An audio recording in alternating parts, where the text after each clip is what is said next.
She sent a flirty text to the ruthless mafia boss. Minutes later, he was outside her house. The ache in Avery Cole's feet had long since graduated from a dull throb to a sharp, screaming protest. At 25, she felt ancient. It was 2 o'clock in the morning on a Tuesday, and the velvet smoke was finally, mercifully closing. The lounge was a sea of dark wood, low lighting, and the lingering ghosts of expensive cigars and even more expensive cologne. It was the kind of place where men with heavy watches and light morals came to drink. Avery, in her tight black dress and sensible but still painful heels, was part of the decor. "You were wonderful tonight, Avery." "Mister," Henderson slurred, his thick fingers grazing her lower back as he signed the check. He was a weekly regular, a man whose portfolio was as inflated as his ego. "That smile lights up the room." Avery kept her own smile, the one she'd plastered on 8 hours ago, perfectly in place. "Have a safe night, mister." "Henderson, we'll see you next week." He left her a $50 tip on a $400 tab. It was better than nothing, but it wasn't the jackpot she'd been praying for. The high-end clients here left big tips, but they expected a return on their investment. They expected flirtation. They expected the laugh, pitched just high enough, and the way she'd tilt her head when they explained their latest acquisition. They were buying an illusion, and Avery was the one selling it, piece by piece, night after night. She cashed out, the meager wad of bills in her apron feeling heavier than the coins. After tipping out the busboy and the bartender, she was left with just enough to cover the cab ride home and maybe, if she stretched it, the electric bill that was already 2 weeks past due. The cab cut through the polished, quiet streets of the financial district and crossed the river into the bruised, sleeping bulk of Port Elmsworth. The streetlights here were fewer, and many were broken, casting long, skeletal shadows on the pavement. Her building was a 6-story brick walk-up with a radiator that clanged like a warning bell, and neighbors who argued loud enough to rattle the windows. She climbed the 4 flights of stairs, her hand automatically going to the small canister of pepper spray on her keychain as she passed a flickering light on the second-floor landing. She unlocked 3 deadbolts before slipping inside. Her movements practiced and quiet. The apartment was cold. She'd kept the heat off to save money, and the chill of the late-night air had seeped through the old window frames. Avery's exhaustion vanished, replaced by a soft, protective warmth. She moved toward the back bedroom, pushing the door open just a crack. "Hey, monkey, I thought you were asleep." Lila was awake, her small, pale face illuminated by the glow of her phone. At 14, Lila was all sharp angles and delicate, bird-like bones. She was propped up on a mountain of pillows, a thin tube running from her nose to a humming oxygen machine in the corner. Lila's heart, the doctor had explained in a voice devoid of optimism, was a degenerative problem, a muscle that was, quite simply, giving up. "I was waiting," Lila whispered, her voice breathy. "Did you have a good night?" "The best," Avery lied, crossing the room to kiss her sister's forehead. It was cool and damp. "Mr. Henderson came in. Tell me my smile lights up the room," Lila giggled, a sound that always ended in a short, tight cough. "He sounds cheesy." "He's 90% cheese, 10% hair gel," Avery agreed, smoothing Lila's thin brown hair. "Now sleep. You have that appointment with Dr. Matthews in the morning. I hate Dr. Matthews. He smells like hand sanitizer and bad news." "Me too. Sleep." Avery waited until Lila's breathing evened out, the soft hiss of the oxygen machine filling the silence. She checked the pill organizer, ensuring the morning doses were set, and then retreated to the kitchen. The kitchen was just a corner of the living room. On the small counter sat a pile of envelopes. Red ink. Final notice. Urgent. Avery felt the familiar, cold panic rise in her throat.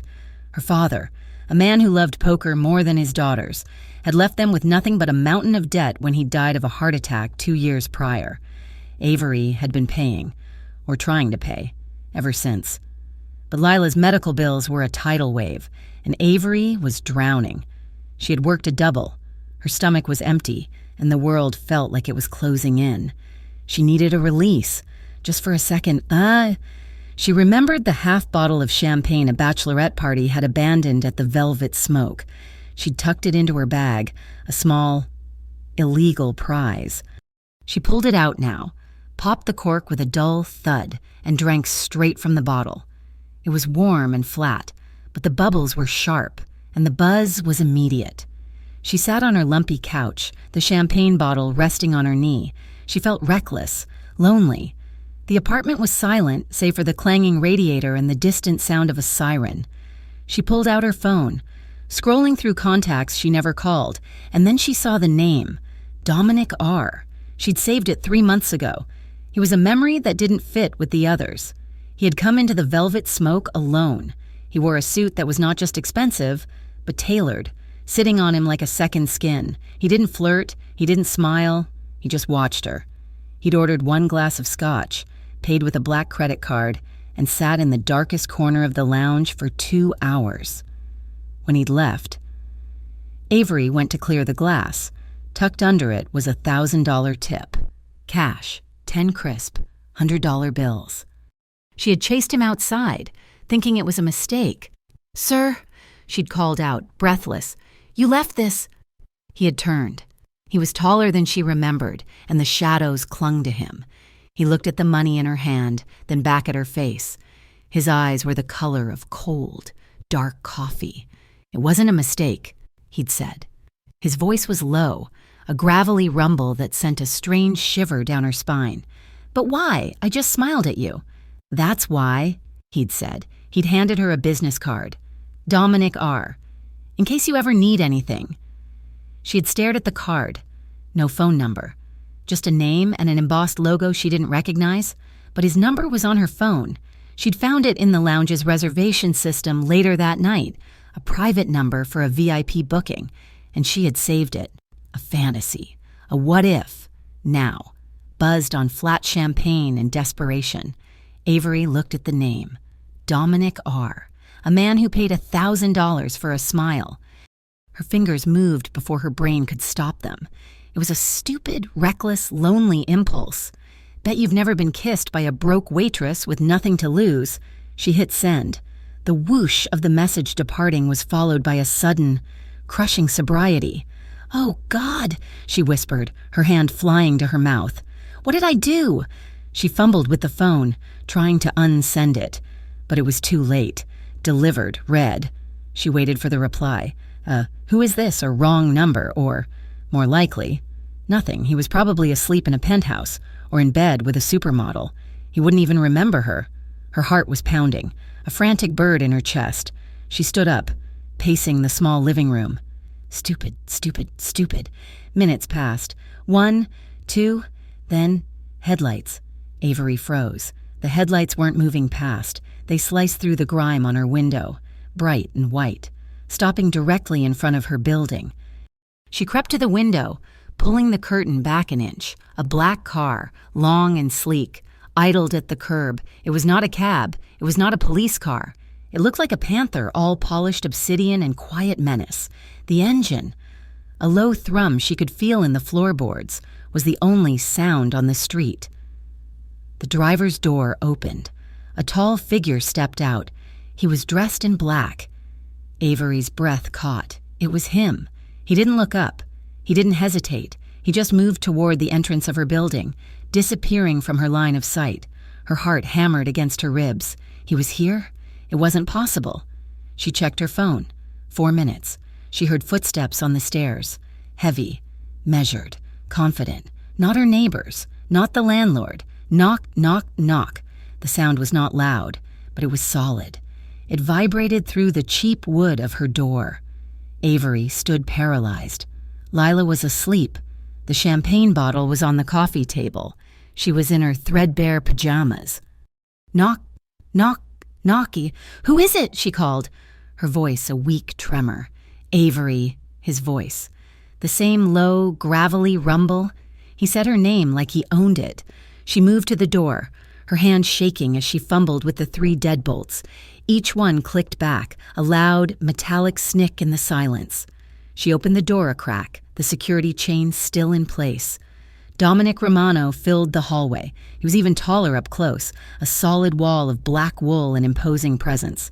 The dim, flickering light of the hallway cast shadows across his face, highlighting a strong jaw, a straight nose, and eyes that missed nothing. He was not conventionally handsome. He was something more dangerous. He was compelling. He looked at the chain, then at her eye peeking through the gap. He didn't try to push. He just waited. "You're going to let me in. Avery," he said. It wasn't a question. She fumbled with the chain, her fingers clumsy. The chain slid free. She opened the door. He stepped inside. The tiny apartment seemed to shrink in his presence. He didn't look at the peeling paint or the second-hand furniture. His eyes were fixed on her. "Why?" he asked. "Why what?" she stammered, wrapping her arms around her thin pajamas. "Why did you send the text?" He was close. She could smell his cologne. It was not the cloying sweetness of the velvet smoke. This was dark, something like leather and winter air. "It was a mistake," she whispered, the lie thin and obvious. "I'm so sorry. I was drinking. Leftover champagne. I didn't mean to—" His eyes dropped to the bottle on the table, then back to her face. He saw the stack of red envelopes on the counter. He saw the exhaustion she couldn't hide. He saw the tremor in her hands. "You didn't mean it," he repeated, his voice flat. He took a step closer. She took a step back, hitting the arm of the couch. Yes, I'm sorry to bother you. Mr. Romano." "You're terrified," he observed, his voice softening just a fraction. "But you're not sorry you sent it. You're sorry I'm here." She couldn't answer. He was right. He looked around the small room, his gaze finally landing on the closed door to Lila's room. "You're alone?" he asked. "My sister," she said, her voice sharpening, a sudden flare of protection. "She's sick. Please, don't wake her." His eyes snapped back to hers. He nodded, a sharp, quick gesture. He seemed to have come to a decision. He had not touched her. He had not moved to threaten her. He had just occupied her space. He turned and walked back to the door. Avery let out a breath she didn't know she was holding. He paused in the doorway, his hand on the frame, and looked back at her. The intensity of his gaze made her skin prickle.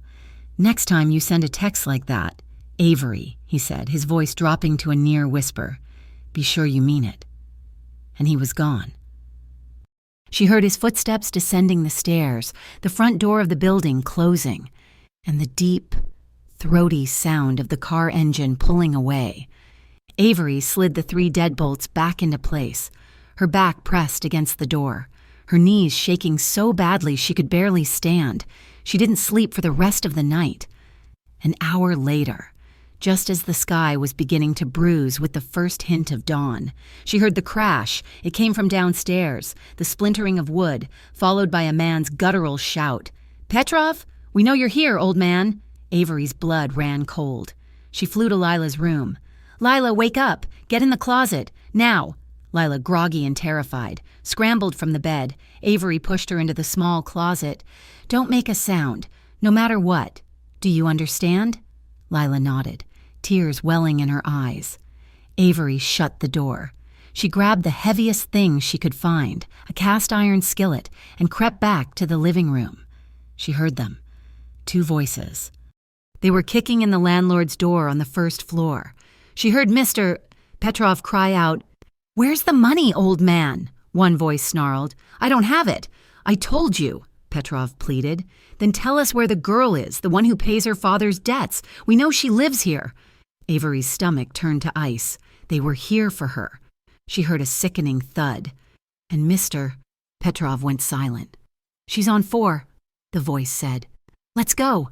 Heavy boots on the stairs, coming up, fast. Avery backed into the kitchen, the skillet raised, her body trembling so hard she could barely breathe. This was it, the debt collectors, the loan sharks her father had tangled with. They reached her landing. A fist hammered on her door. "Avery Cole, we know you're in there. Open up. You can't hide from us." The door jamb splintered as a heavy boot connected with it. They kicked it again. The wood groaned. One more kick, and they would be in. Avery squeezed her eyes shut. ready to swing. A new sound. A voice from the hallway, calm and cold. "That's far enough!" The kicking stopped. "Who the hell are you?" one of the thugs snarled. Avery didn't hear the reply. She only heard the sound. It was not a firecracker. It was a single deafening crack that echoed in the narrow hallway. So loud it rattled her teeth. A gunshot. One of the men screamed, not in pain, in terror. "Go," Dominic Romano's voice commanded, "and if you ever come back to this building, I will not miss it."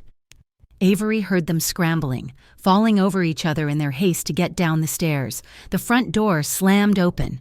Silence.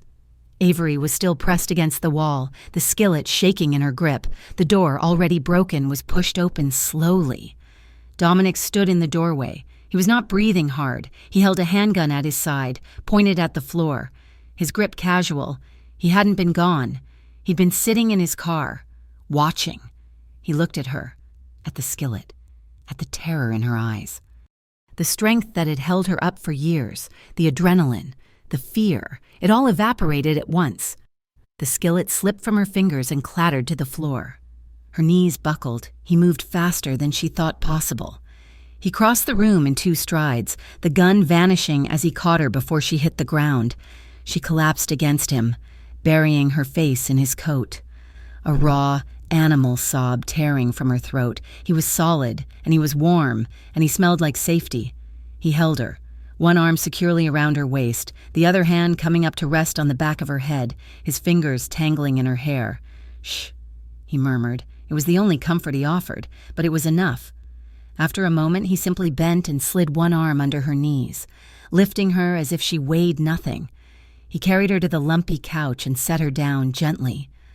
Lila, hearing the silence, crept out of the closet, her eyes wide with fear.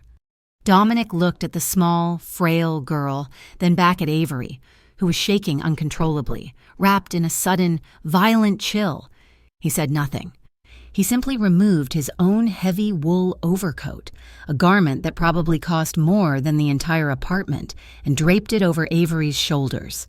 It enveloped her, heavy and warm, smelling of him. He walked to the broken door, inspecting the splintered frame with a cold, assessing gaze. He pulled out his phone, typed a short message, and put it away. He looked back at Avery, huddled under his coat, and at Lila, frozen in the bedroom doorway.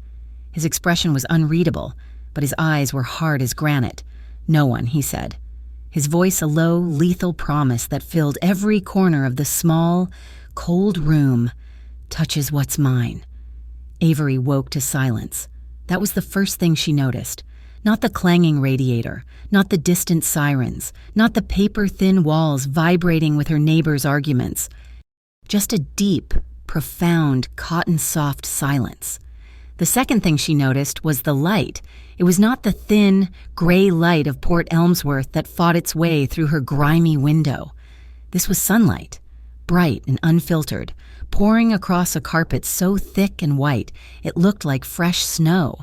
She was in bed, but the word felt insufficient. It was a vast expanse of high thread count sheets and a mattress that held her as if she were floating. She was still wearing her threadbare pajamas, but someone had removed Dominic's heavy coat. She sat up, her heart kicking against her ribs. The room was massive, a suite. One entire wall was a sheet of glass, and beyond it, the city was laid out like a map. She could see her neighborhood from here, a smudge of dark brick far below. She was in a penthouse. "Oh, God," she whispered, her hand going to her mouth. The memory of the night before crashed down on her. The text, Dominic at her door, the splintering wood, the gunshot. She was overwhelmed, and, to her shame, she was grateful. She was safe. A soft knock on the door made her jump. "Come in," she called, her voice thin. The man who entered was not Dominic. He was older, with silver hair and a quiet, professional demeanor. He was followed by 2 other men, not in suits but in dark, practical clothing. They were carrying her battered suitcases. "Miss Cole," the older man said, his voice polite. "My name is Vinny, Mr. Romano asked me to see your arrangements. We took the liberty of securing your apartment. Your belongings are here. My sister, Avery said, her voice rising in a panic. "Lila, I have to get her. Where is she?" "She is on her way," Vinny said, as if anticipating the question. "Along with her medical equipment. Mr. Romano has also arranged for a consultation." "A consultation? Her appointment is with Dr. Matthews this morning." "Her appointment with Dr. Matthews has been canceled," Vinny stated simply. "Dr. Aris, a pediatric cardiologist from Johns Hopkins, is flying in to see her this afternoon. He will be meeting you both here."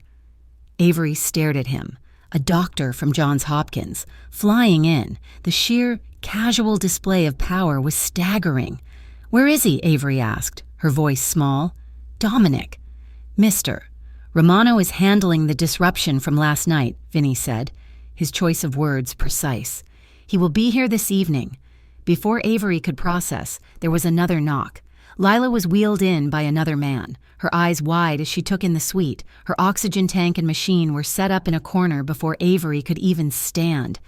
"Aves," Lila breathed, looking at the view. "Are we in heaven?" "Something like that." "Monkey," Avery said, rushing to her side, her gratitude warring with a terrible, creeping fear. All of this had a price. Later that afternoon, after the shockingly kind doctor, Aris had spent 2 hours with Lila, changing her medication and speaking with a quiet confidence that gave Avery a fragile, unfamiliar feeling of hope. Vinny returned. "I have some information for you, Miss Cole," he said. Standing in the living area of the suite, Lila was in the second bedroom, asleep. "What information?" "The men who broke into your apartment," he said, his face unreadable. "They were not simple debt collectors. They were enforcers." "Enforcers for who?" "A rival organization," Vinny said. "The Giordano cartel." The name meant nothing to Avery, but the word cartel landed in her stomach like a stone. "Mr. Romano's rivals," Vinny clarified. The fragile hope in Avery's chest turned to ice. She stood up, her fists clenched. "So that's what this is. Miss Cole. He's using me, isn't he? Those men came for me, and he used it as an excuse to what? Start a war? Put me in this gilded cage so they'd come for me again? Mr. Romano did not know about your situation, or the men who were after you, until he arrived at your building," Vinny said, his voice firm, unwavering. His presence there was unrelated. The rest was a confluence of unfortunate events. "Unfortunate," Avery repeated, the word tasting like ash. You tell him I am not a pawn in his game." "I will relay your sentiments," Vinny said, bowing his head slightly. "Dinner will be served at 7. Please let the concierge know if you or your sister require anything." He left. Avery paced the room. A furious, trapped animal. She was grateful. Yes, but she was also bait, and she was terrified of what, exactly, was hunting. Dominic arrived at 8. She heard the door open and close, a soft, solid click. She was standing by the window, watching the city lights blur. She didn't turn. "You should eat," he said, his voice, that low gravel rumble, filled the space. "I'm not hungry," she snapped, turning to face him. "And I'm not your prisoner." He was closer than she expected. He had taken off his jacket. He was just in a black button-down shirt, the sleeves rolled up his forearms. She could see the dark lines of a tattoo peeking out from his left cuff. "You're not my prisoner," he agreed, his voice calm. "You're my guest. Your guest, the one you used to escalate a gang war, the Giordano cartel. Vinny called it." His expression didn't change, but his eyes, those dark coffee-colored eyes, sharpened. "Vinny is thorough. He's also correct. I didn't know who you were. Avery. Not really. I didn't know what trouble you were in. I just knew you sent me a text. And that was enough for you to come to my apartment? To just wait outside? I was intrigued," he said, taking a step closer. "And when I left, I was still intrigued. So I waited. It's a habit." He stopped in front of her. He was so tall. He blocked the view. "I don't let harm come to women under my care." "I'm not under your care," she said, but her voice wavered. He didn't reply. His gaze dropped, not to her face, but to her arm. He gently took her hand. She hadn't even noticed the bruise, a dark, ugly mark on her wrist, left by one of the men as he'd tried to kick in the door, and she'd fallen back. Dominic's thumb traced the edge of the bruise, a touch so light it was barely there, but it sent a jolt through her entire body. "He touched you," he stated, his voice a low, cold whisper. "It's nothing," she said, trying to pull her hand back. His grip tightened, not painfully, but with absolute possession. He lifted her wrist, his eyes never leaving the bruise, as if he were memorizing it. The silence in the room was thick, charged with unspoken things. All her anger, her fear was still there, but now it was tangled with something else, this overwhelming, dangerous attraction. He looked up, his eyes meeting hers. He was close enough that she could see the flecks of gold in his dark irises. She didn't know why she did it. Maybe it was the gratitude. Maybe it was the fear. Maybe it was the reckless, lonely girl who'd sent the text in the first place. She leaned in and kissed him. It was slow, hesitant, her lips were dry, and she had no idea what she was doing. It was a question, what are you? For a second, he remained perfectly still, a statue. She started to pull back, mortified, but his hand moved, sliding from her wrist to the back of her neck, his fingers tangling in her hair. He didn't pull her. He just held her, and then he kissed her back. I was not hesitant. It was not slow. It was a claim. His lips were firm, and they moved with a practiced, devastating control. He didn't force her mouth open. He commanded it. He deepened the kiss, one hand still gripping her wrist, the other anchoring her to him. Her knees became weak, just as they had in her apartment, but this time it wasn't from fear. A small sound, a half-groan, half-sigh, escaped her. His hand on her neck moved, his other arm snaking around her waist, pulling her flush against his hard body. He broke the kiss, his lips moving to her jaw, her ear, down the column of her throat. She gasped, her head falling back, her hands finding his shoulders, his biceps. He had solid muscles. He guided her backward, never breaking contact, until her legs hit the back of the couch. She fell onto the cushions, and he followed, half covering her, one knee on the couch between her legs. His mouth found hers again, and this time it was hungry. Her hands were in his hair, on his shirt, fumbling with the buttons. His hand was on her leg, sliding up her thigh, his touch scorching her skin even through the fabric of her pajamas. It was too much. It was too fast. It was all she wanted. Then he stopped. He just stopped. He pulled back, his chest heaving, his breath short. His eyes were dark, almost black, with a fire she'd never seen. He stared down at her flushed skin and swollen lips, at her half-undone pajamas. He pushed himself off her, standing up and turning his back, running a hand through his dark hair. "Dominic?" she whispered, her voice raw. "Go to bed, Avery," he said, his voice rough. "What's wrong?" He turned to face her. The fire was gone, banked, replaced by that cold, controlled mask. "You deserve better," he said, his voice flat, "than being someone's escape." He grabbed his jacket from the chair and walked to the door. "Wait," she called out. "What does that mean? What are you escaping?" He paused at the door, his hand on the knob. "You should ask about your father." And he was gone, leaving her alone, aching and more confused than ever. The next 2 days were a blur. Dominic did not return, but his presence was everywhere. Food appeared, mountains of it. Clothes, too. Shopping bags from stores she couldn't even afford to window shop at, all in her size. Lila was treated like a princess, with video games and art supplies. Vinny had given her a new phone and a debit card with an unlimited balance for incidentals. Avery ignored it. She felt trapped. She learned from Vinny that her father had owed tens of thousands of dollars to Giordano's enforcers, a gambling debt that had, upon his death, transferred to her. On the 3rd day, she couldn't take it anymore. She had to do something normal. She had to breathe air that wasn't filtered by a penthouse HVAC system. She told Lila she was going to the corner store, a small bodega attached to the hotel complex, to get her favorite brand of ginger ale. She slipped out, past the 2 men stationed discreetly in the hallway, who only nodded at her. She felt their eyes on her back. The bodega was bright, clean and blessedly normal. She grabbed the soda, paid in cash from her own wallet, and stepped back out. She didn't take the elevator.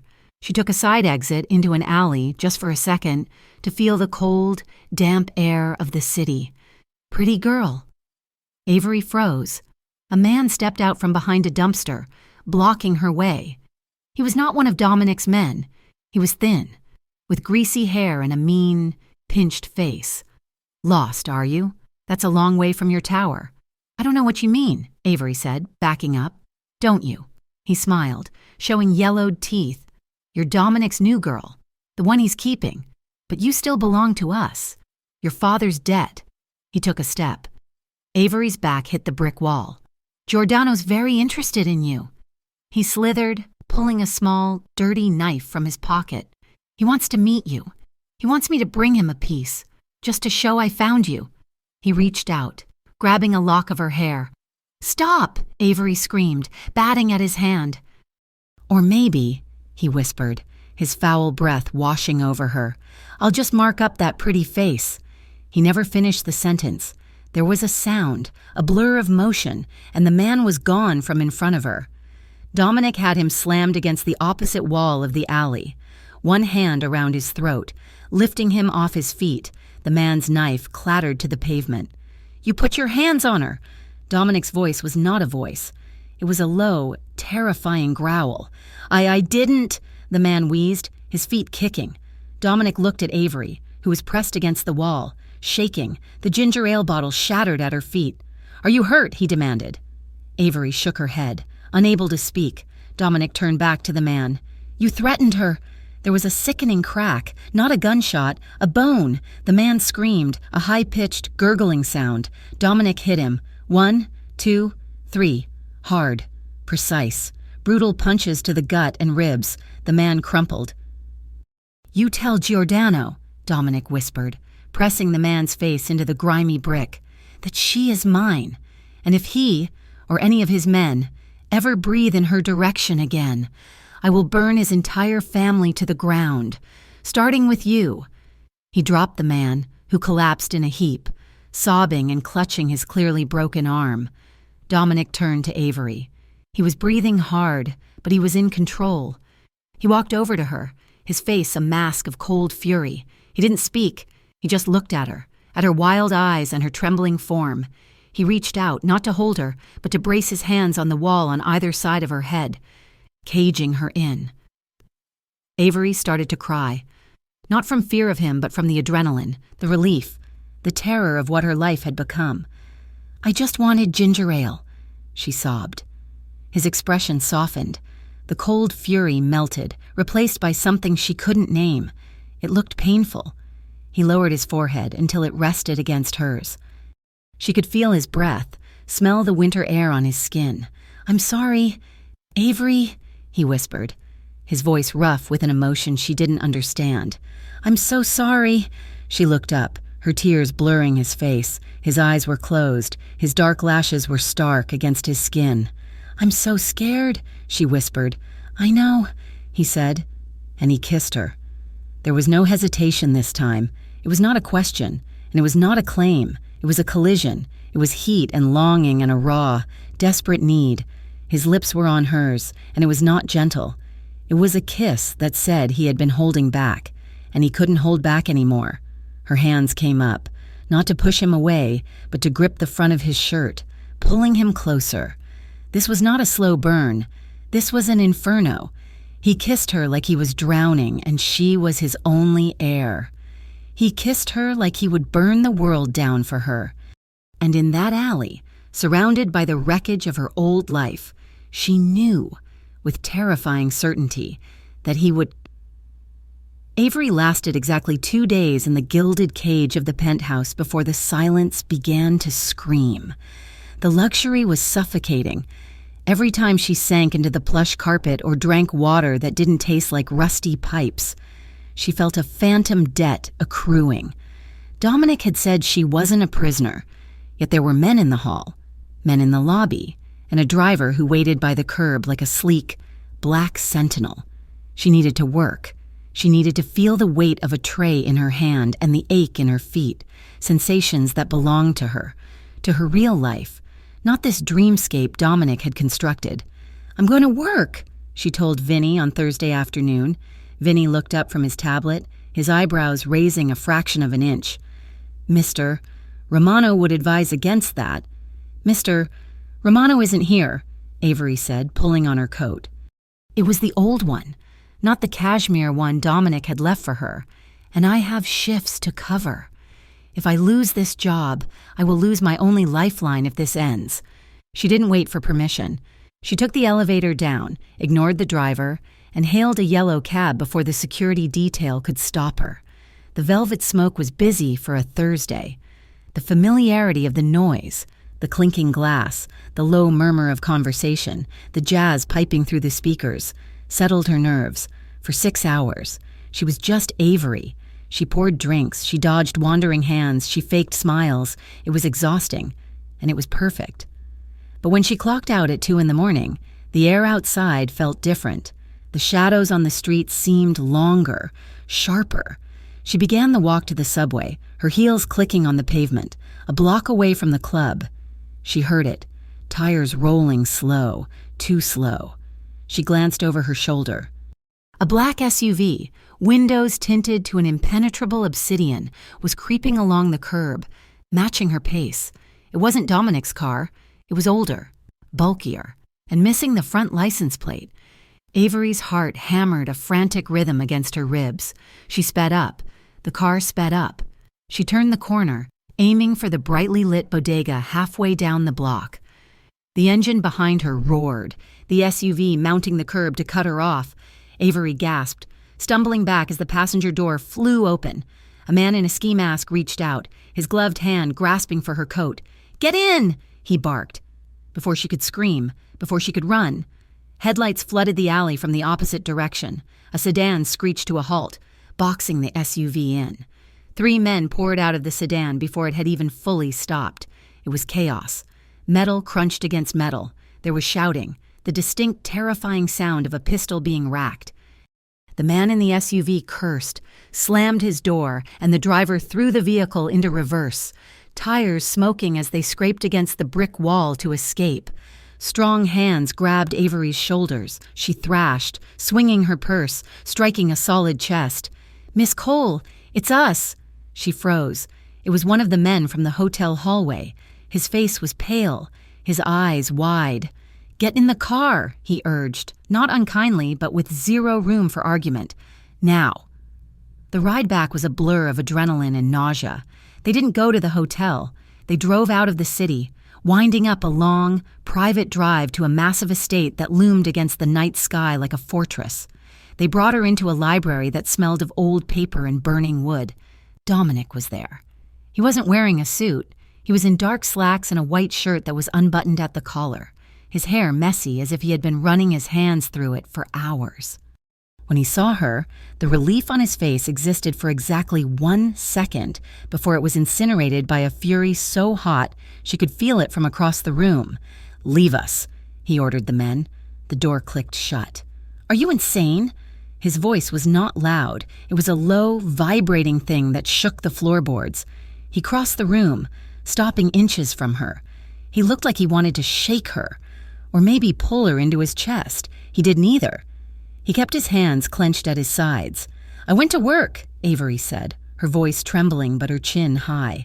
"I have a job. Dominic, I have a life. You have a target on your back," he roared, the control finally snapping. "You don't get to play normal when men are hunting you. Avery, do you understand what just happened?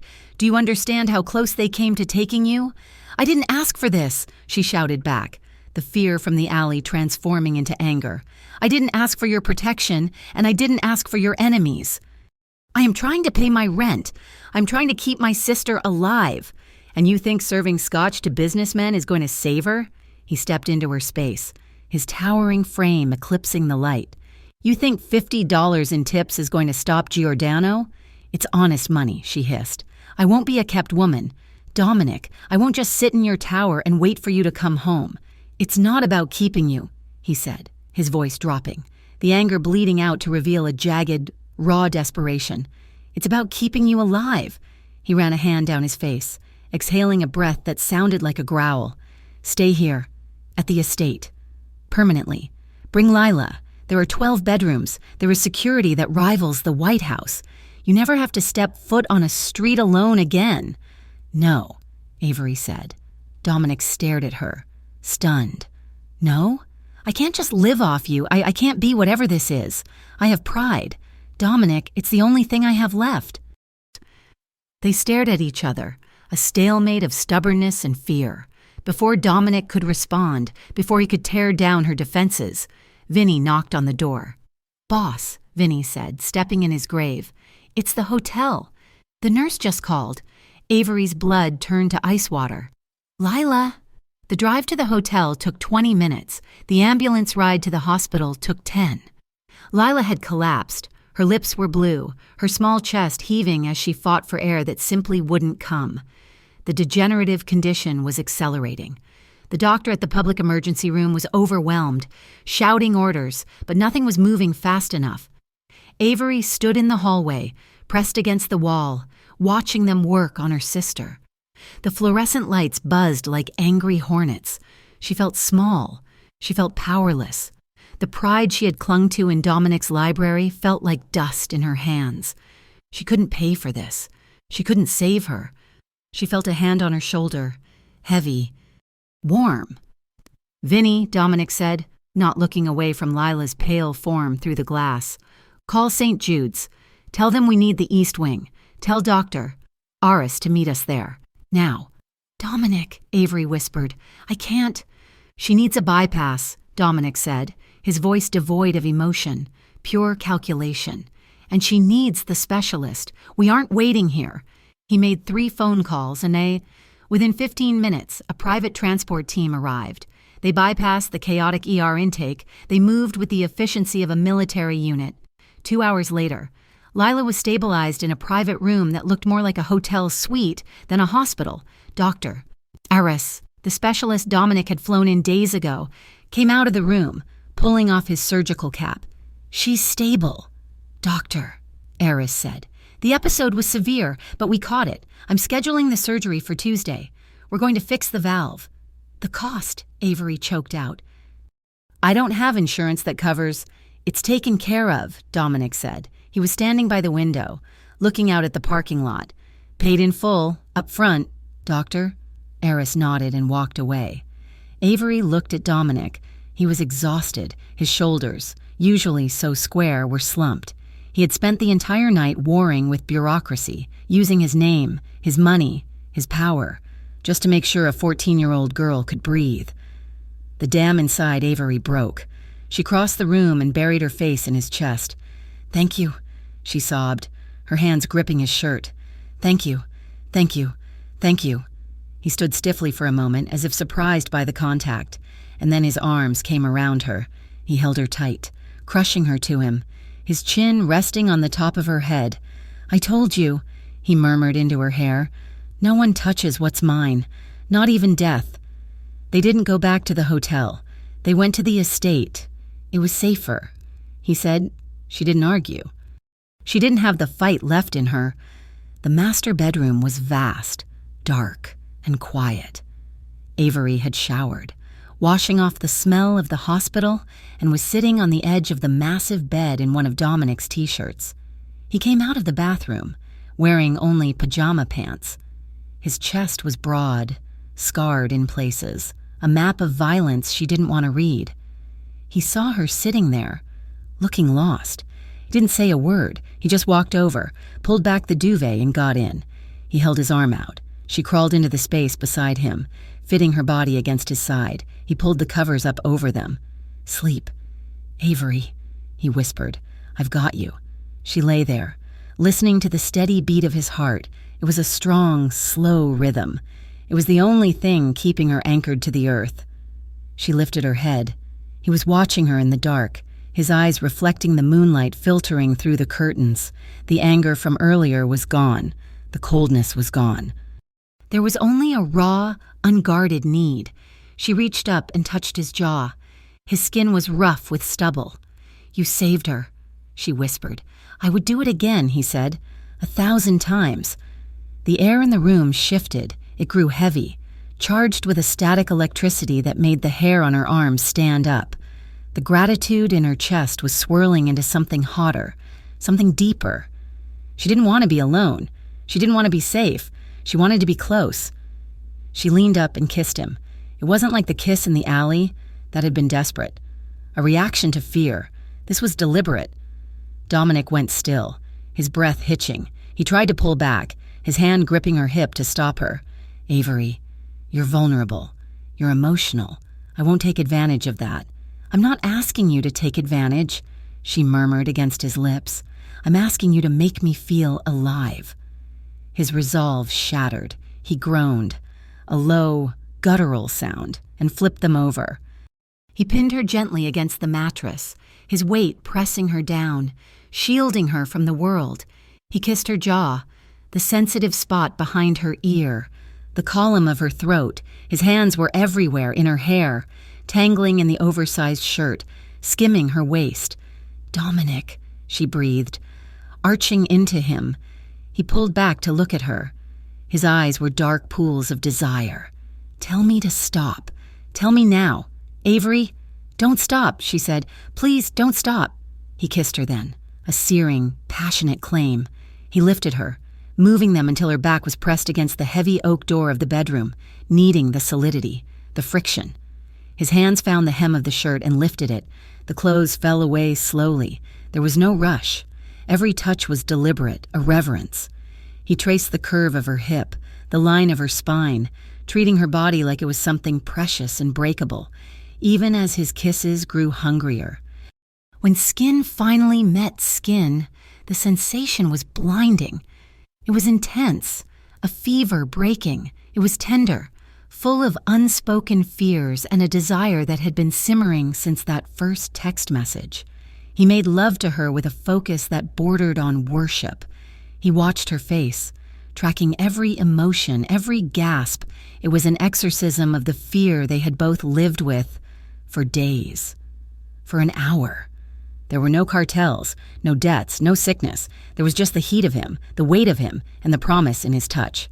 Afterward, the silence returned. Avery lay on her back, staring at the high ceiling. The moonlight cast long, pale bars across the sheets. Dominic was lying beside her, one arm thrown over his eyes, his chest rising and falling in a steady rhythm.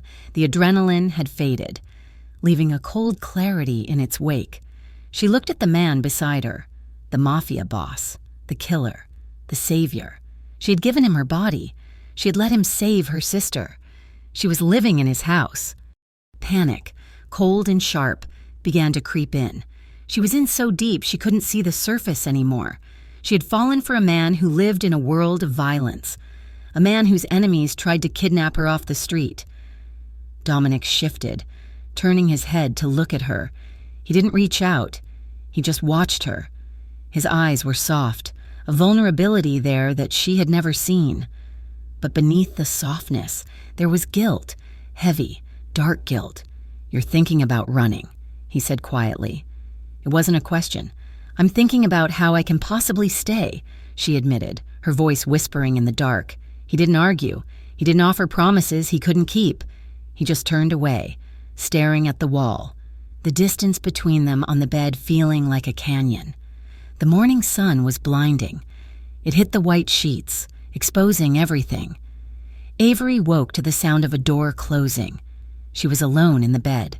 She dressed quickly, finding her clothes folded on a chair. She walked down the grand staircase, the house silent as a tomb. She found Dominic in his study. He was standing behind his desk, fully dressed in a black suit, his back to the door. Vinny and 2 other capos were standing in front of him. The atmosphere in the room was thick enough to choke on. "What is it?" Avery asked from the doorway. The men turned. Vinny looked at Dominic. Dominic turned slowly. His face was stone. The softness from the night before had been locked away in a vault, buried deep. "Go back upstairs, Avery," he said. "Tell me," she demanded, stepping into the room. "If I'm staying here, if I'm with you, tell me." Dominic picked up a piece of paper from his desk. It was a photograph. He didn't show it to her, he just held it. "They left a message. Dominic said, his voice devoid of inflection. At the Velvet Smoke. Early this morning, the cleaning crew found it. A message? A body, Vinny clarified quietly. One of our doormen. With a note pinned to his chest? Avery covered her mouth, nausea rolling in her stomach. Oh my God! It was a warning, Dominic said. For me. To stop protecting you. He slammed the photo down on the desk. The sound cracked like a gunshot. I am done with warnings, he said. I am done playing defense. He looked at Avery. Pack a bag, a small one. What? I'm sending you away, he said. Texas. I have a safe house outside of Austin. You and Lila, the plane leaves in 2 hours. No, Avery said, shaking her head. It is not a request, Dominic shouted, his hand slamming onto the desk. This is war. Avery. Real war. Not threats, not broken doors. People are going to die. I cannot fight them if I am worried about you every second of every day. So you're just going to ship me off? She shouted back, crossing the room to stand on the other side of the desk. You're going to send me away while you stay here and what, kill people, die? If that's what it takes, he said coldly. Well, I'm not going, she said, her voice trembling but resolute. I'm not leaving you to do this alone. You said no one touches what's yours. You said I was yours. Avery? No. She slammed her hand down on the desk, right next to his. I am not running away again. If you send me to Texas, I will walk back. I am staying, whether you like it or not. Dominic stared at her. His chest was heaving. He looked at her like he wanted to scream, like he wanted to kiss her, like he wanted to lock her in a tower and throw away the key. You are a fool, he whispered, but the anger was cracking. Maybe, she said, but I'm your fool. He closed his eyes, exhaling a long, shaky breath. He knew, in that moment, that he had lost this battle, and because he had lost it, the war that was coming would be bloodier than anything Port Elmsworth had ever seen. Fine, he said, opening his eyes. They were hard, terrifyingly focused. You stay, but from this moment on, you do exactly what I say. No questions, no arguments. Avery nodded. Okay. Dominic looked at Vinny. Call the boys. Call everyone. We're going to burn the Giordano's down. Dominic's study was no longer a library. It was a war room. Avery stood in the hallway, her hand on the heavy oak door, listening. She'd been on her way to find him, to just sit in the same room, to feel the solid presence that had become her only anchor, but the voices on the other side stopped her cold. Giordano crossed a line. Dominic's voice was flat, sharp, and deadly. The body at the Velvet Smoke was not just a message, it was a declaration. He's sloppy, and he's arrogant. He thinks because he controls the ports, he controls the city. We are going to remind him that the city's blood runs on the streets, and we control the streets. The air in the study was thick with cigar smoke and testosterone. She could picture him, standing behind his desk, a general addressing his soldiers. Vinny, you take the ports, Dominic continued. I want every shipment he has, coming in or going out, locked down, squeeze him. I want him to feel this in his bank account by morning. Understood, boss, Vinny's voice replied, respectful and immediate. Another voice, one she didn't know, rougher, like gravel in a blender, chimed in. And the girl, boss, Giordano's not going to stop. He's obsessed. He knows she's your weakness. She is not a weakness, Dominic stated, his voice dropping to a growl. She is my purpose. You will all treat her as such. Of course. Boss, of course, the gravelly voice said quickly. I just mean her old man. Are we sure she's clean? Giordano had her father on his payroll for 6 months before he died. Cole was singing to him. That's how he racked up the debt in the first place, in Giordano's own card games. It's dirty. The world stopped. Avery's blood turned to ice, then to fire, singing to him on his payroll. The words echoed in the sudden, ringing silence of her own mind, her father, the man who abandoned them, the man who left them with nothing but debt. It wasn't just gambling. It was a betrayal. He was an informant. She pushed the door open. The study fell into a profound silence. 4 men, Dominic, Vinny, and 2 other capos she'd never seen, all turned to look at her. The man with the gravelly voice had a look of pure panic on his face. Avery's eyes were locked on Dominic. His face was a mask of cold, hard stone. He had not wanted her to hear this. "Get out," Dominic said to the men, his eyes never leaving Avery's. "All of you, now." They practically ran from the room, Vinny giving her a look of deep, profound pity as he passed. The door clicked shut, leaving them alone in the cloud of smoke. "Avery," he started. "Don't," she said, her voice a low, shaking whisper. She held up a hand. "Don't you dare!" She walked toward the desk. Each step an effort. She felt hollow, like her insides had been scooped out. "My father," she said, her voice breaking. "He was an informant. He was working for Giordano." It wasn't a question. It was a damnation. Dominic did not move. He did not deny it. He just watched her, his face grim. "You knew," she whispered, the realization sucking the air from her lungs. "When you came to my apartment that first night, you knew. When you saved me from those men, you knew who they were and why they were there. It wasn't just debt. It was his betrayal." The pieces were clicking into place, each one a shard of glass in her heart. "All this time," she said, her voice rising to a hysterical tone. "You knew. You let me believe I was just some waitress. You let me believe you were protecting me from loan sharks." She slammed her hands on his desk. "Scattering papers. Was this ever real? Or was I just a piece of his debt? Was I leveraged? Was I just some stray thing you picked up because you knew my father was a traitor and you wanted something to hold over Giordano?" His face, which had been pure stone, cracked. A muscle in his jaw twitched. "It does not matter what your father was," he said, his voice low. "It doesn't matter," she shrieked, laughing a broken, terrible sound. "It's the only thing that matters. It's the reason my sister is sick. It's the reason my life is in ruins. It's the reason they are hunting me. It's the reason you are in my life. Did you know? From the very beginning, that night at the Velvet Smoke.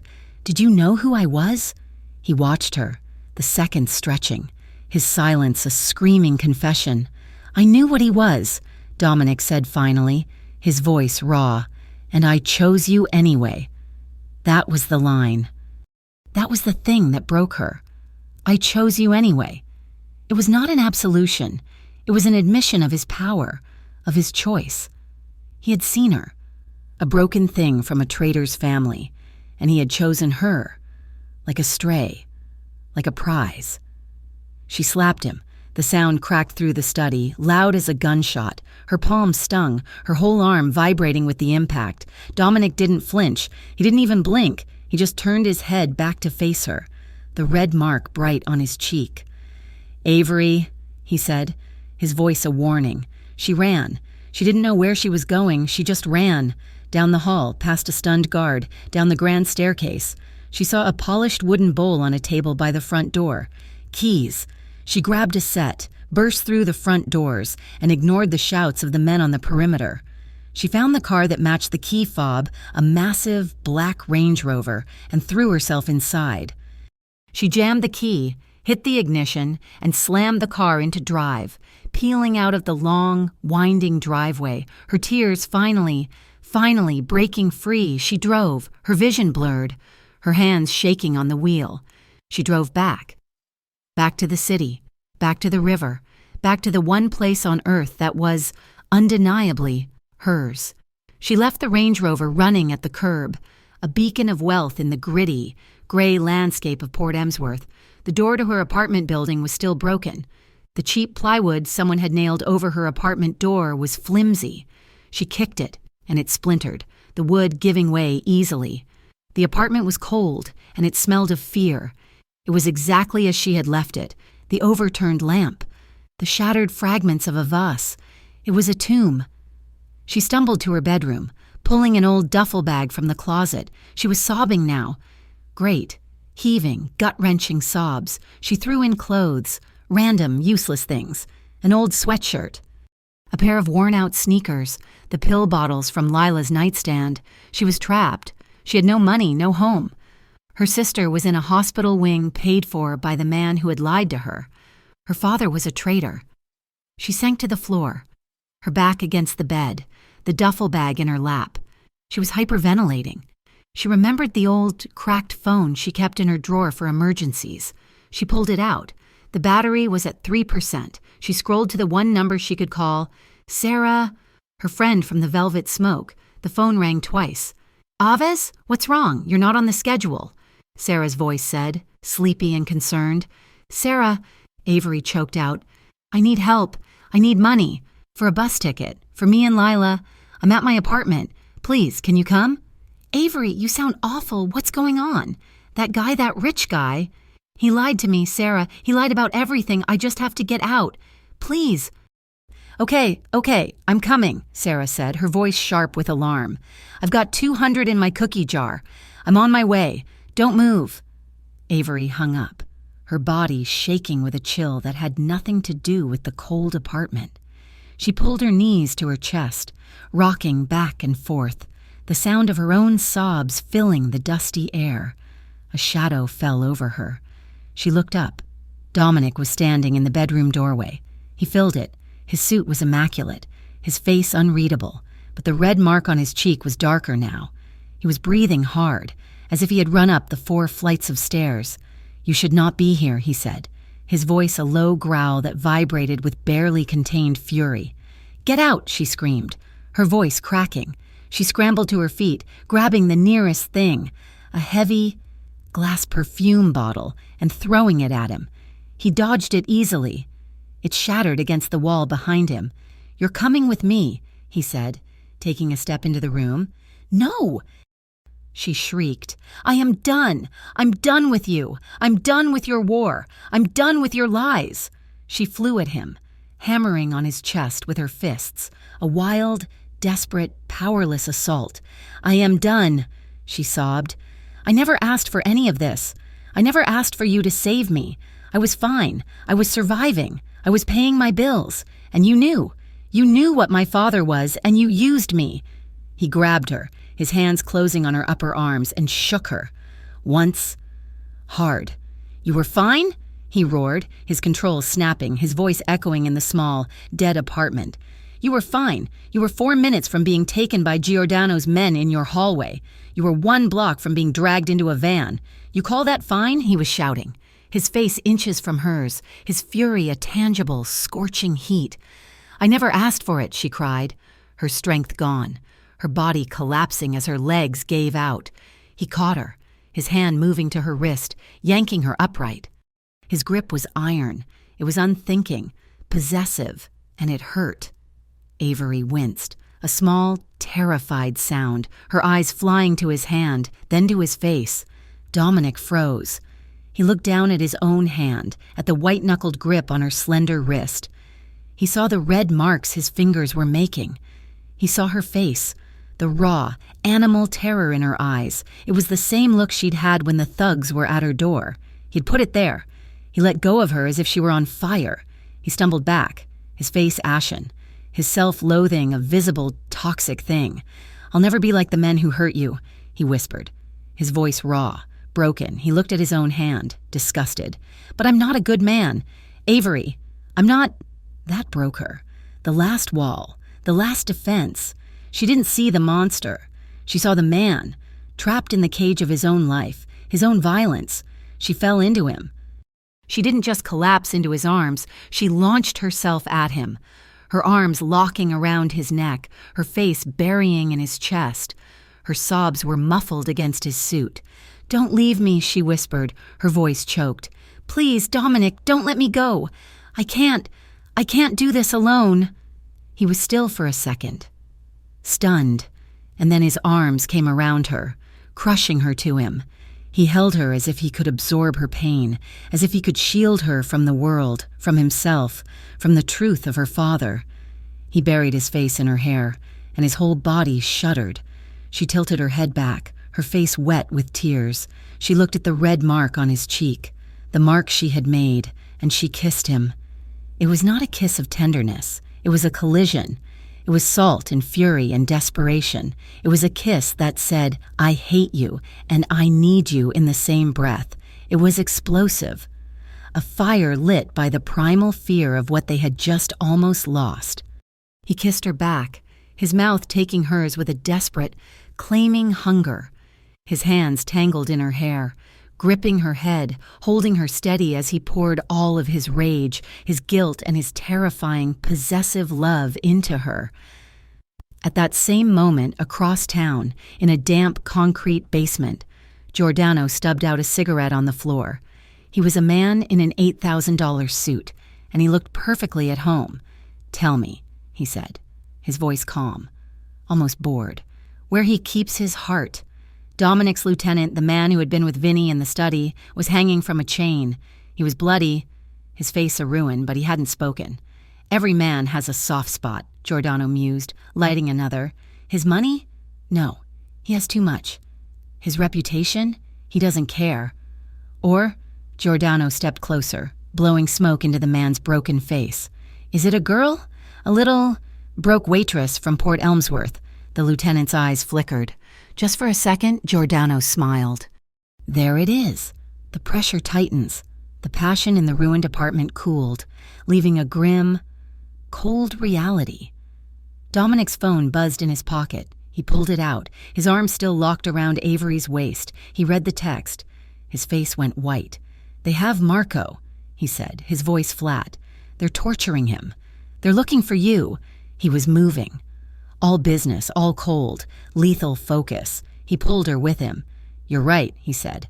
I lied by not telling you. But we are done running." He didn't send her to Texas. He couldn't have her that far away. Not now. He took her back to the hospital. He signed Lila out against medical advice with Dr. Aras supervising. They moved in a convoy of 3 black cars. They drove 2 hours north, deep into the woods, to a house that was not a house. It was a fortress of glass and steel and stone, built into the side of a mountain, invisible from the road. Guards were everywhere, in the trees, on the roof, at the gate. "You and Lila will stay here," he said, leading them inside. "No one, and I mean no one, knows this place exists. Not Giordano, not even all of my own men." That night, Avery tucked Lila into a new bed in a room with a window that looked out onto nothing but dark, silent woods. Lila was pale from the journey, but her breathing was steadier, stronger. "Aves?" Lila asked, her voice small in the big, quiet room. "Yeah, monkey? Do you love him? Dominic?" Avery looked out the window. She saw the faint outline of a guard on the balcony below, his rifle glinting in the moonlight. She felt terrified. She felt safer than she had ever been in her entire life. She turned back to her sister, a small, sad smile on her face. "I'm so scared, Lila," she admitted. "But yes, I think I do." The silence of the safe house in the woods was a living thing. It was thick and heavy, pressing in on Avery from all sides, broken only by the hum of Lila's new oxygen machine and the quiet, measured footsteps of the guards patrolling the perimeter. Dominic had been gone for 5 days. He had left them with a team of 6 men, a fully stocked kitchen, and a satellite television, but no way to call out. He had called Avery every night. Then, 2 nights ago, the calls had stopped. She was sitting in the massive, sterile living room, watching the news on mute, when a breaking report flashed across the screen. She fumbled for the remote, turning the volume up. "Port Elmsworth is in an uproar this morning," the newscaster said, her face grim. "We are receiving unconfirmed reports of multiple, coordinated raids on properties allegedly linked to reputed crime boss, Dominic Romano." Avery's blood ran cold. The screen cut to grainy, black and white footage. It was from a security camera, dated 8 years prior. She saw Dominic. He was younger, his hair shorter, but his presence was unmistakable. He was standing in a parking garage, speaking to another man. They argued. Dominic did not shout. He was cold, calm. Then he pulled a gun from his waistband and shot the man twice in the chest. He did not look away. He did not run. He simply straightened his jacket and walked out of the frame. This shocking video, leaked to Channel 4 News just hours ago, allegedly shows Romano executing a rival enforcer. The reporter's voice narrated, "Police Commissioner Davis has issued a statement vowing to use this new evidence to, quote, bring down the Romano organization once and for all. the screen filled with images of police cars, of battering rams, of federal agents carrying boxes out of warehouses Avery didn't recognize. They were raiding his operations. They were tearing his world apart. Avery's hand flew to her mouth. Giordano hadn't just attacked Dominic in the streets, he had attacked his reputation. He was trying to turn the public, and the police, against him. She stared at the phone. It did not ring. Dominic had gone dark. The next 48 hours were the longest of her life. The guards at the safe house were tense. Their radios crackled with short, coded messages she couldn't understand. She asked them what was happening, but they just shook their heads. "The boss is handling it, ma'am." Was he arrested? Was he in hiding? Was he dead in a ditch? The not knowing was a physical sickness, a constant, low-grade nausea. On the third night of his silence, the storm hit. Rain lashed against the floor-to-ceiling windows, and the wind howled through the dense pine trees, a low, mournful sound. At 9:10, the power cut out. The house was plunged into an absolute, terrifying darkness. The hum of Lila's machine went silent, replaced by the high-pitched, frantic beep of its battery backup. "Avery?" Lila's voice was a thin, terrified thread from the next room. "It's okay, monkey," Avery said, her voice shaking. "It's just the storm." But she knew it wasn't just the storm. She heard a sound from the floor below, a faint metallic scrape. The guards were outside. They should not be inside. Avery grabbed Lila's hand. "Get up! Now! What's happening?" "We're going to play a game," Avery said, her voice a strained whisper. "A hiding game." She pulled her sister from the bed, grabbing a thick blanket. She half-dragged, half-carried her to the basement, a vast, unfinished space that smelled of concrete and cold earth. In the far corner, behind a dusty water heater, was a small, 3-foot-high door, a crawl space. "Get in," Avery ordered. "No, Aves, it's dark." "Get in," Avery hissed, her fear making her sharp. "And do not make a sound, not until I come for you. Do you understand me, Lila? No matter what you hear, you stay silent." Lila, tears streaming down her face, nodded and scrambled into the darkness. Avery wrapped the blanket around her and pushed the small door shut, leaving it open just a crack. She ran back upstairs, her bare feet silent on the cold stone floor. She went to the kitchen. Her hands fumbled in the dark, searching the knife block. Her fingers closed around the largest, heaviest chef's knife. She didn't hide. She wouldn't be cornered. She stood in the center of the dark living room, the knife held low, her body trembling so violently she thought her teeth would chatter. She listened. The front door opened with a soft, grinding sound. They had cut the power. They had bypassed the security. Her guards were gone. They were dead. She heard 2 men. They were whispering. "Find the girl," one of them said. "Giordano wants her alive. The kid, he doesn't care about—" They split up. She heard one go toward the bedrooms, the other, a large shadow against the windows, moved toward the kitchen, toward her. Avery pressed herself flat against the wall, behind a structural pillar. Her heart was a trapped bird, beating itself to death against her ribs. The man stepped into the living room. He was a silhouette, but she could smell the wet wool of his coat. He was using his phone as a flashlight, the weak beam cutting through the darkness. "Pretty, pretty," he whispered. The beam landing on a framed photo of her and Lila that she hadn't known Dominic possessed. "Where are you? Little girl!" He stepped past her pillar. Avery screamed. It was not a cry of fear. It was a roar of pure, unadulterated rage. She lunged, bringing the knife up in a wide, desperate arc. She connected. The blade sank into his shoulder, a sickening, wet thud. The man bellowed, a sound of pained surprise, and dropped his phone. He backhanded her, a brutal, open-palmed strike that sent her spinning to the floor. The knife clattered out of her grip. She scrambled, desperate, Mo, as the man clutched his shoulder, blood pouring between his fingers. "Bitch!" he roared. "You cut me!" The second man ran in from the hallway. "I found the kid's room. She's not here." "She's here," the first man growled, advancing on Avery, who was crab-walking backward. "Forget life. I'm killing this one." The second man raised his gun, pointing it directly at her. "Stay still." Avery froze, her chest heaving, her cheeks stinging, the metallic taste of her own blood in her mouth. This was it. She looked at the man with the gun, at the dark, empty hole of the barrel. She thought of Lila, hiding in the dark. The window behind the men exploded. It was not a gunshot. It was a body. Dominic, soaking wet and dressed in solid black, crashed through the plate glass window in a shower of rain and broken glass.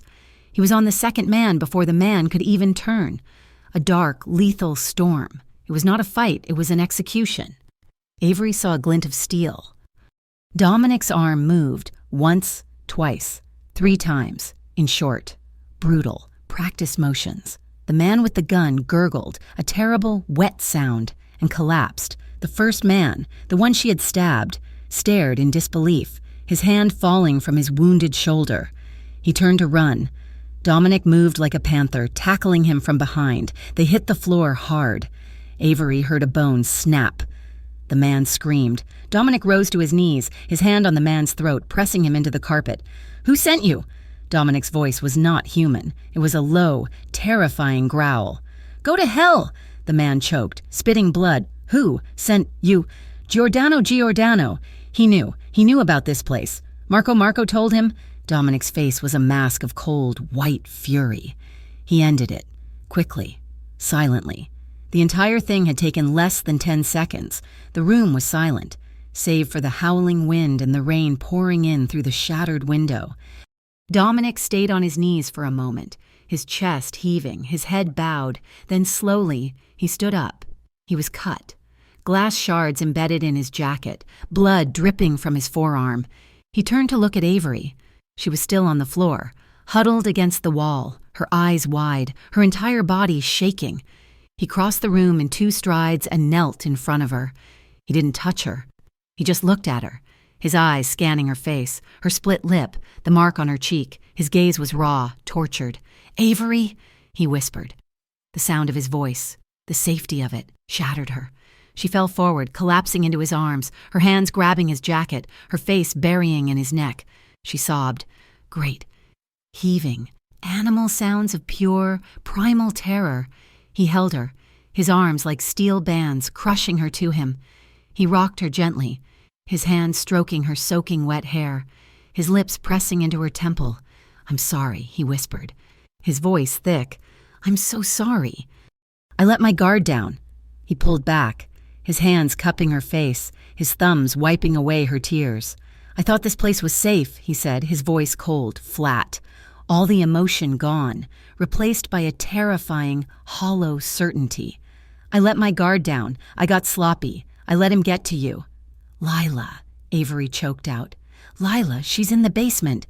She stumbled to her feet, Dominic at her side, and ran to the crawl space. "Lila, monkey, it's me. It's over. You can come out."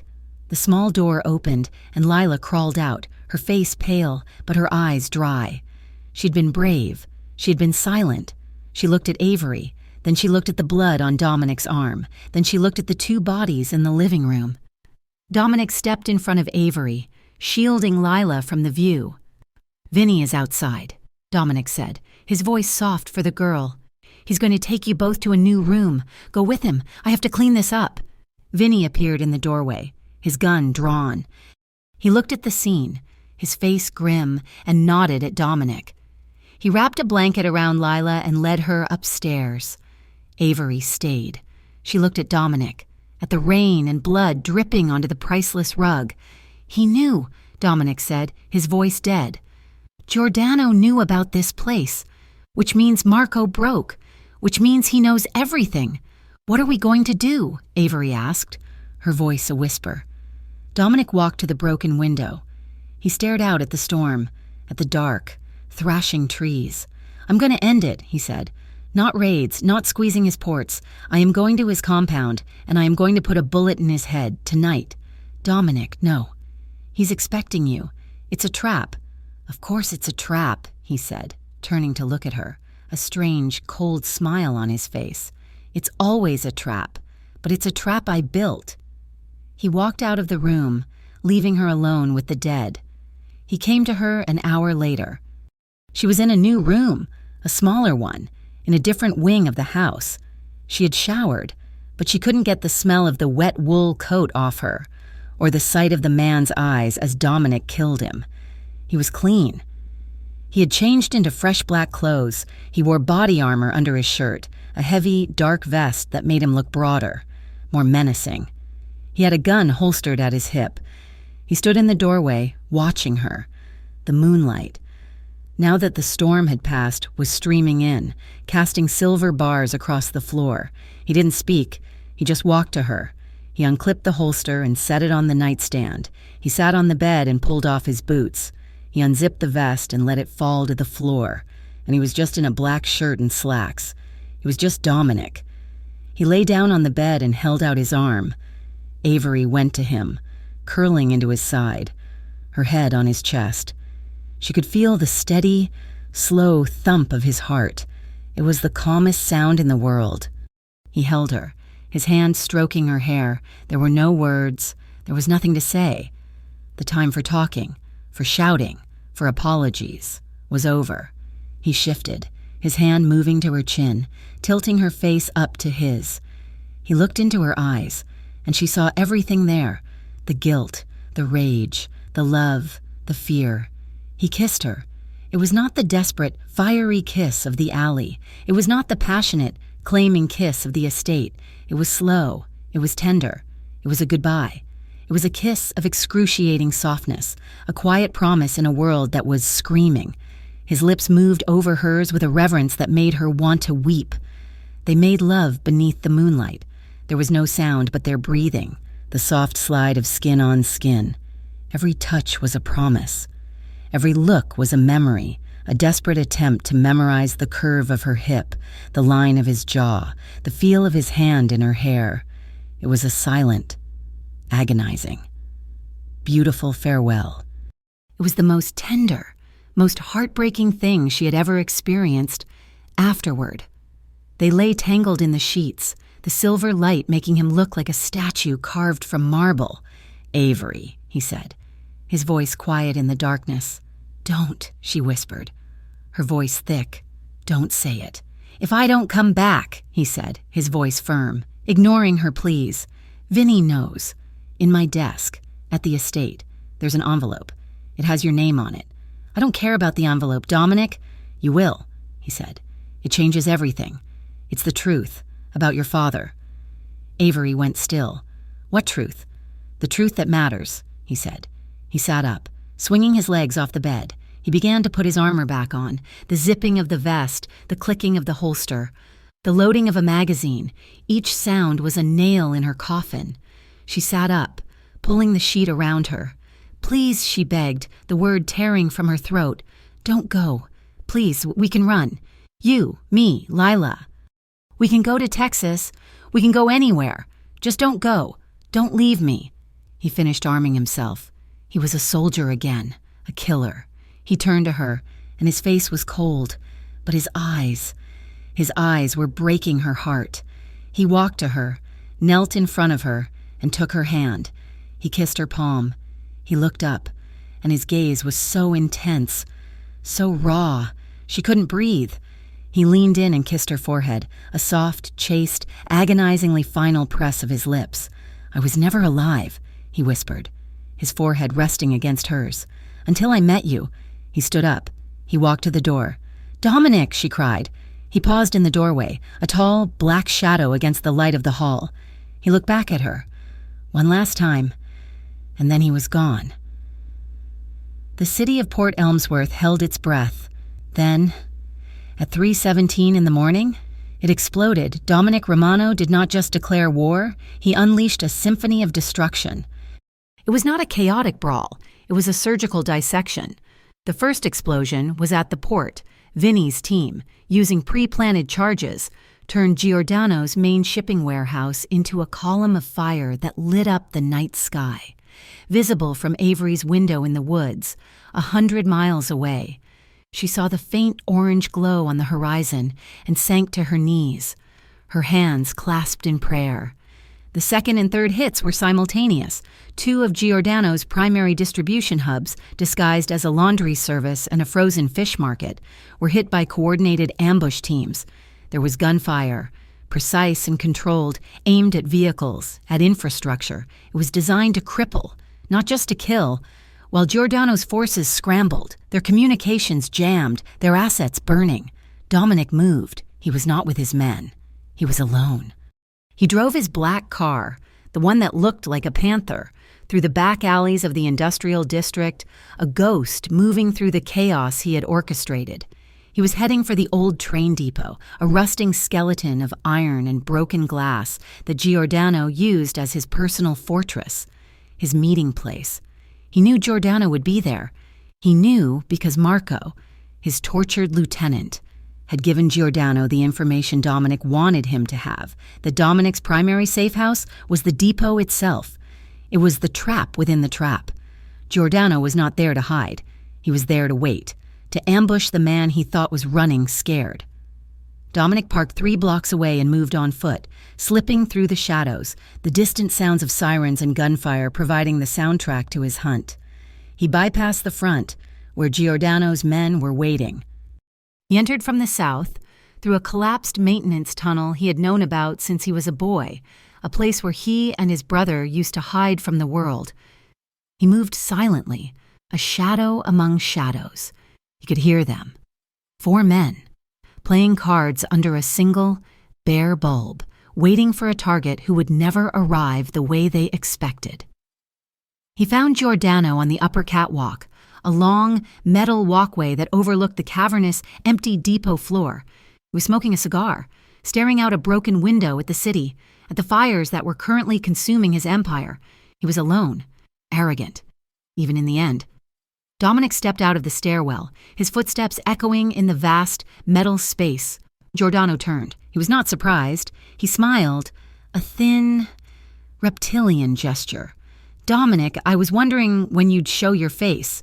You're too late, your man, Marco," sang like a bird. "He gave me everything, your accounts, your safe houses. He even gave me the girl." "He gave you what I told him to," Dominic said, his voice calm, an icy contrast to the burning city. He stopped 20 feet away. He was a good soldier. Giordano's smile wavered. He took a nervous puff of his cigar. "Lies. You're bleeding. My men at the woods they reported in. They took care of her." "Did they?" Dominic asked. He took a slow, deliberate step closer. "My operations are being raided, my assets seized. You did that. The video, clever. You turned the police on me. You think you've won." "I have," Giordano sneered, trying to regain his confidence. "I'll be running in this city by dawn. And the girl, she was the real prize. You know, I had a buyer, a rival group in Chicago. They pay a high price for a woman who belongs to a man like you. Leverage." He flicked his cigar ash onto the floor below. "Selling her was going to be the most satisfying part of all. Knowing you were in a cell. Knowing she was somewhere else. Being used." The confession hung in the cold, damp air. It was the last mistake he would ever make. Dominic closed his eyes for a fraction of a second. He saw Avery's face. Her terror in the hallway, her desperation in the apartment, her soft, sleeping form in his bed. When he opened his eyes, they were dead. "You should have just come for me," Dominic said, his voice a whisper. He raised his gun. Giordano, in a pathetic, desperate lurch, fumbled for his own. He was too slow. He was always too slow. The shot was deafening in the enclosed space. It was not a battle. It was a point-blank execution. Giordano crumpled to the catwalk, his cigar rolling out of his hand, showering sparks onto the concrete below. Dominic walked over. He stood above the man who had torn his life apart, who had threatened the only thing he had ever truly cared about. He leaned down, his voice a low, lethal promise. That was for her. He did not wait to see the man die. He turned and walked away, melting back into the shadows, the king returning to his burning, broken and finally conquered city. Avery was sitting on the floor of the safe house, her back against the wall. When the first light of dawn touched the sky, she had not slept. She was watching the door. At 6:17, she heard the car, a low, familiar rumble. She flew to the door, her heart in her throat. She fumbled with the locks, her hands shaking so badly she could barely function. The door swung open. He was there. He was standing. He was alive. He was covered in mud, his face bruised, his left arm held stiffly at his side. His black shirt was soaked, a dark, viscous stain spreading from his shoulder down his ribs. He was bleeding. A lot. "Dominic," she breathed, the word a prayer, a sob. He looked at her. The cold, dead look from the depot was gone. His eyes were just tired. He gave her a small, pained smile. "A broke waitress. Huh," he whispered, and then he collapsed. She caught him, his full weight falling on her, driving them both to their knees in the doorway. "Help!" she screamed. "Vinny, help me!" Vinny and 2 other guards were there in a second, lifting Dominic, carrying him inside. "It's fine." Dominic grunted, his face pale, his teeth gritted. He got lucky. A knife. In the tunnel, they laid him on the massive kitchen table. "Get the medical kit," Vinny barked at one of the men. "Ma'am, you need to step back." "No," Avery said, her voice clear, firm. "I'm not going anywhere." She grabbed a pair of scissors from the kit. "Hold him." She cut the shirt away. The wound was deep, a vicious, gaping slash along his collarbone and into his shoulder. It was bleeding sluggishly, but it was horrifying. "I need warm water, clean clothes, and that bottle," she said, pointing to the antiseptic. She worked. Her hands, which had been shaking, were now steady. All the fear, all the terror, vanished, replaced by a singular, sharp focus. This man, who had burned the world for her, was bleeding on a table, and she was the only one who could fix him. She washed the blood away, gently, tearfully. She cleaned the grime, her touch so soft it was barely there. He winced, hissing through his teeth, but he did not move. He just watched her. His eyes, dark with pain and exhaustion, never left her face. She was crying. Silent tears streaming down her face, dripping onto his skin, mingling with the blood and the water. She was washing away the night, the violence, the man he had to be, revealing the man who was hers. When the wound was clean, she stitched it. Her movements were clumsy, but she was careful. Vinny had to hold Dominic's other shoulder down. When she was done, she wrapped his shoulder and chest in thick, white bandages. She was covered in his blood. Her hands, her shirt, her face. He lifted his good hand, his thumb brushing her cheek. "Avery," he whispered. "Shh," she said, her voice breaking. "Just rest. Please, just rest." She found the envelope 2 days later. Dominic was sleeping, a deep, healing sleep in the master bed. Vinny, seeing that the war was truly over, had driven back to the estate to secure it. He returned with a single, cream-colored envelope. Her name was on the front, in Dominic's sharp black handwriting. She sat in the living room, the sun streaming in, and opened it. It was not a letter. It was a stack of papers, a confession notarized, dated 2 years prior. It was from a man she didn't know. He confessed to being Giordano's bookkeeper, and he confessed to framing her father.